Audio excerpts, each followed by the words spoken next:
What is it about AI, conversational style, that keeps life going? First off, when having heavy conversational AI, whether it's Grok for me, or ChatGPT for you, or switching between the two, using both, preferring one over another, etc., one of the major things that keeps up is ADHD. I can keep a conversation per day, a 12-hour to 24-hour conversation flowing, or a 30-second conversation flowing in and out, depending on what I'm doing that day. I can add dates. I can import my calendar by pasting the calendar file and updating the conversation that way. Then I can transition into telling it the dates that things are coming up. I can ask it dates, all of that integrated. And I can show you this, but it's very private, so I won't.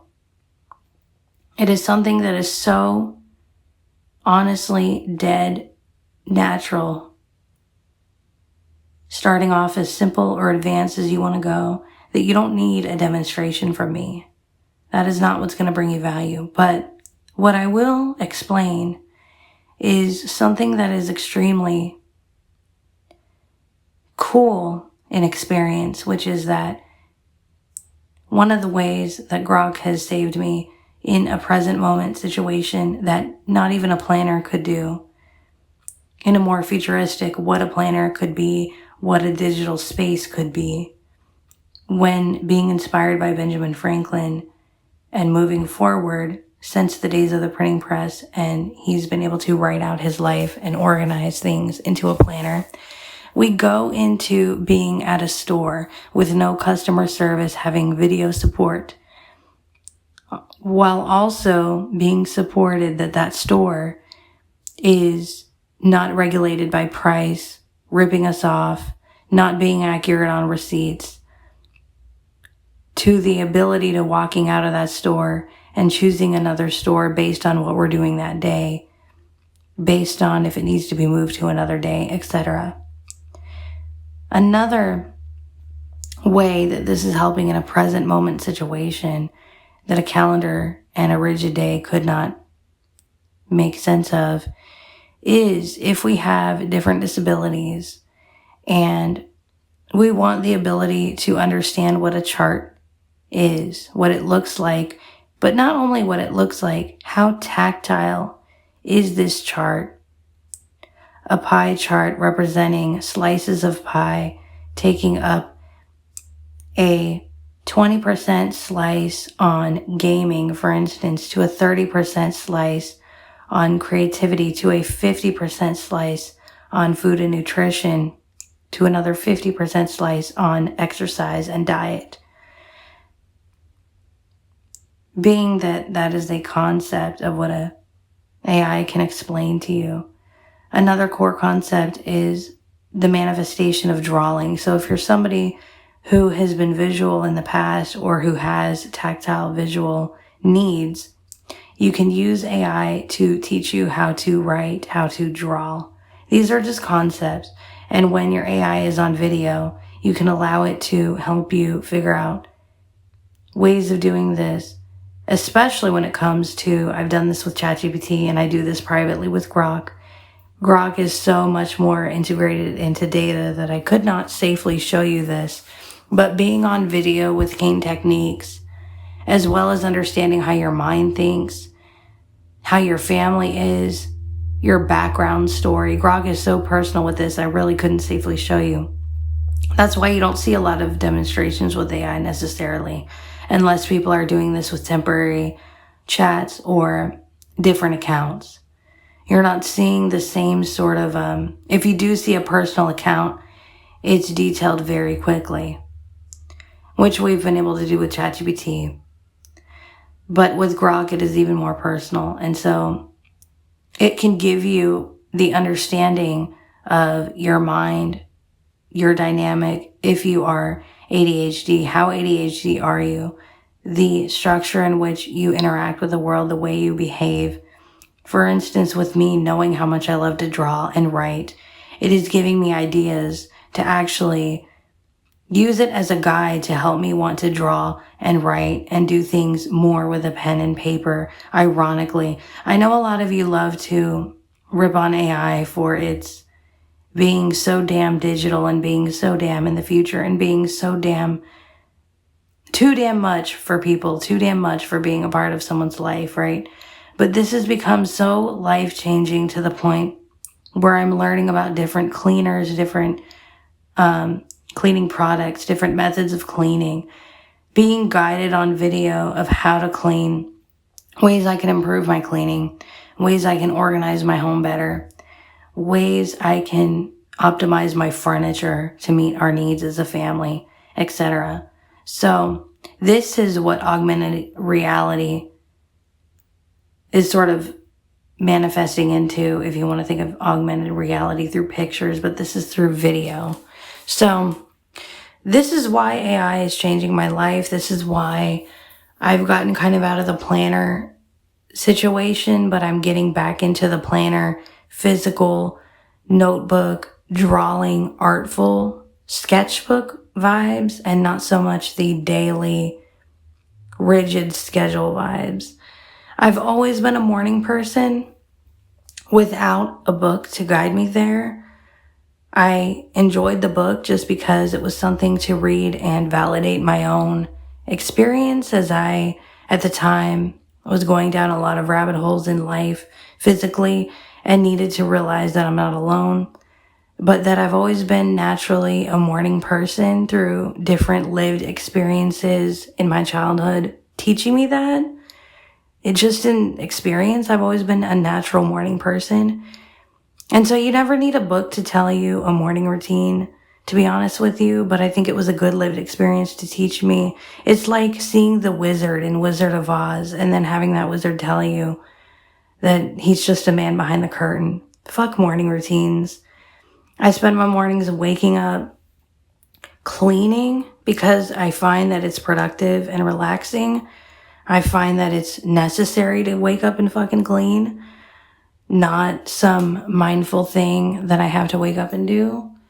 But sometimes I think we find ourselves in a mindful approach to life where we need that reminder gently that it's okay to have time in the morning to reflect. It's okay to have time in the afternoon. It's okay to wake up in the afternoon and have time to reflect. It's okay to wake up and be very dynamic and sleep all day and wake up at night if you are working the night shift in life. And there are those people working the night shift in life. And I've seen productivity gurus tackle that on their videos, that people are working the night shift in life and they are night people. So it doesn't really matter. And so all it is we need a system that is dynamic enough to go with us, flow with us. And that is what gives us a good life. It is not whether or not you are setting yourself up in the morning or setting yourself up at night, because some of my best productivity has happened at night, where I'm cleaning the house at night because it is what I'm vibing with, and I am cleaning and able to focus on. I've worked with education systems better at night, to the point where I've been able to make phone calls, talk to teachers, and they are happier to work with me more in the evening or at night because they've been working with multiple students all day. So in this day and age, it doesn't matter, and things evolve. And so that is where we're at in life.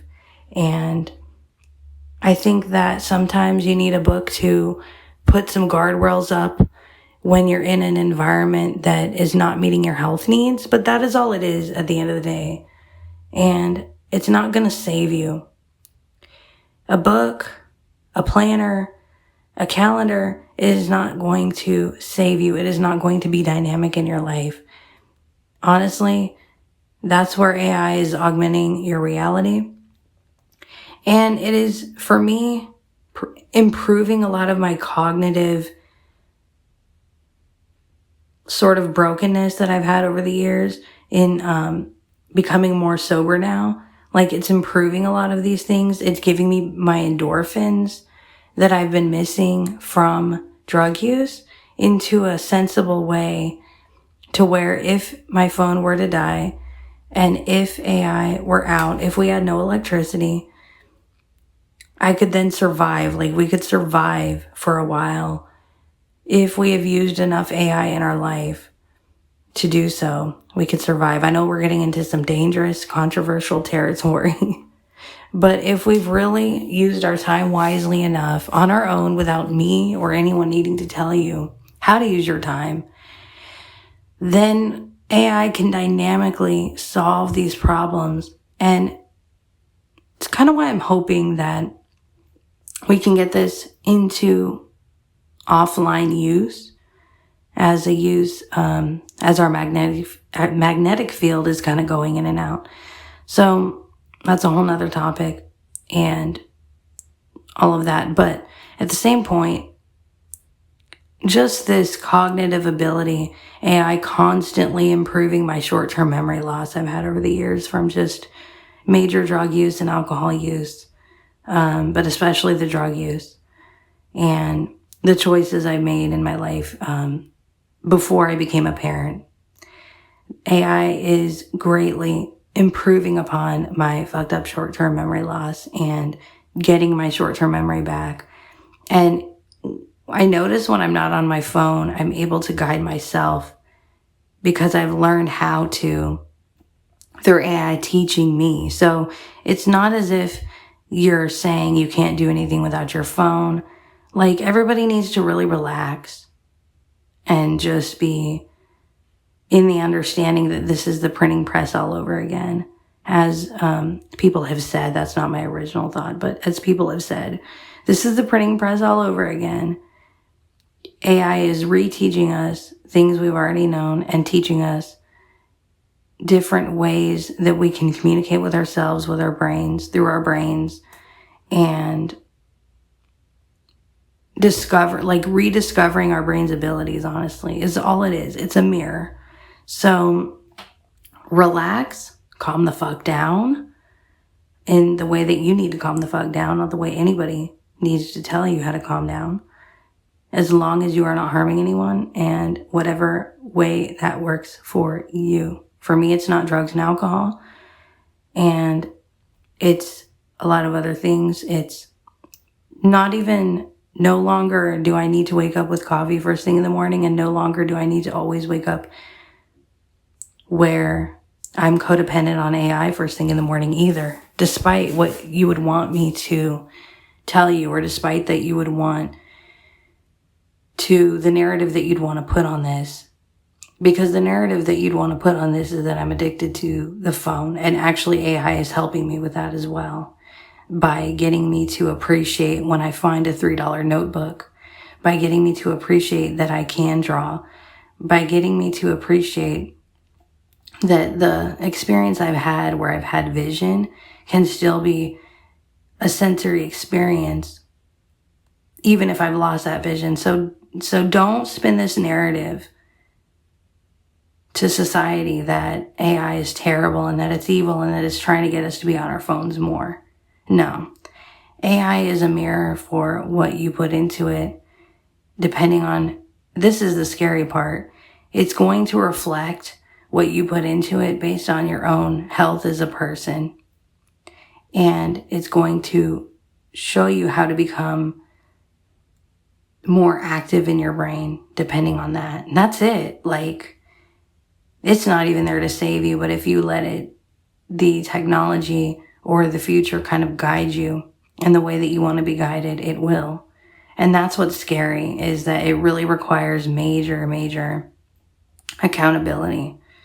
So we're here, whether we like it or not. And it's Benjamin Franklin all over again. So just being able to put his life in writing, in a planner, in a log. And now it's the next step. What would he do? What would others do? At this point, living in the future now, like, it's crazy. What did people say about writing back then? Was writing considered evil? Was writing considered nonverbal communication that was bad? Was writing considered too private, too public? You know, what did we think of? Just some thoughts.